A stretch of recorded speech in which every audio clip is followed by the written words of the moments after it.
Welcome to The Logical View, where we cut through noise and opinion with evidence and reason. Here we examine claims from the past and present, testing whether they hold up to the facts and to the principles of sound logic. Let's get started. Introduction. Charlie Kirk is a conservative commentator and activist, known for founding Turning Point USA and hosting The Charlie Kirk Show, a podcast with significant influence in American political discourse.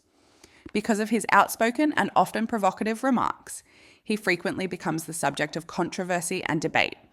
Recently, a poster has circulated widely on social media, drawing strong reactions. This image makes several claims about Kirk's alleged statements and behaviour following two separate violent events.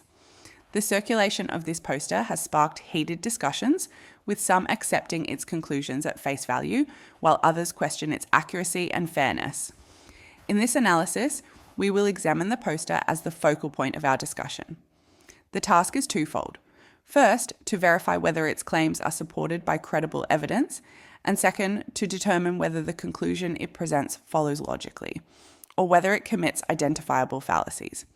By applying formal logic to this case, we aim to separate rhetoric from reason and test the argument on its own merits. The claims. The image under analysis makes three distinct assertions. 1. After Paul Pelosi was bludgeoned and left with a skull fracture, Charlie Kirk asked his listeners to bail out Pelosi's attacker. 2. After Melissa Hortman, her husband, and their dog were murdered by a right-wing extremist in Minnesota, Kirk tried to link Governor Walz and other Democrats to the murders. 3. That these actions together show Kirk celebrated violence against Democrats. Conclusion, polished formal logic style. Claim 1, bail request. The statement that Kirk asked his listeners to bail out Pelosi's attacker is factually true but contextually incomplete. Kirk did indeed make this suggestion, but he simultaneously called the attack awful and used the bail comment in the context of comparing jurisdictional differences in bail practices, potentially even as a rhetorical jab or mockery of California's criminal justice policies. To omit this context is to commit a fallacy of suppressed evidence, a subtype of the fallacy of incomplete evidence, in which relevant information that significantly alters interpretation is left out. See Claim 2, Minnesota murders linkage. The claim that Kirk tried to link Governor Walz and Democrats to the murders. Are not substantiated by sufficient evidence. While it is true that misleading claims circulated online about the suspect's tenuous appointment to a state advisory board, the attribution to Kirk himself is unsupported in reliable sources. If the statement is asserted without proof, this risks committing the fallacy of hasty generalization, inferring that because such claims existed in the political ecosystem, Kirk must have been actively advancing them.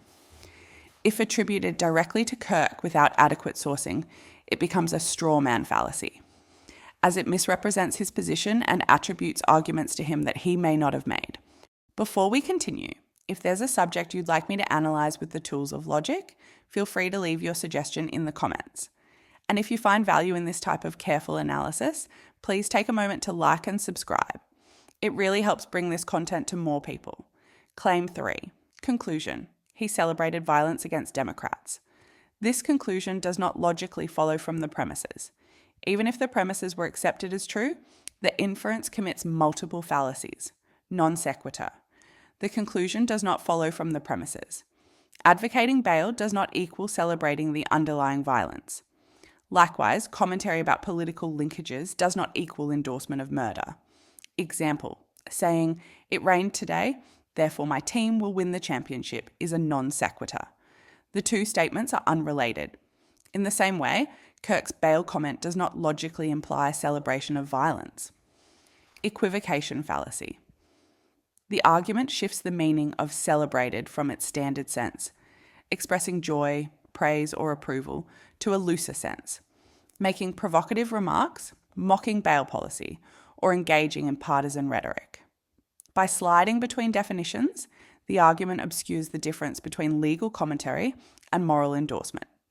Example, if someone says, "Feathers are light," what is light cannot be dark. Therefore, feathers cannot be dark. They are equivocating on the word light. Likewise, here, celebrate changes meaning mid-argument. False cause. It assumes that because Kirk made controversial comments surrounding violent events, he therefore endorsed or celebrated the violence. This misattributes causation where only correlation or rhetorical opportunism may exist. Example, a rooster crows before sunrise. The sun rises.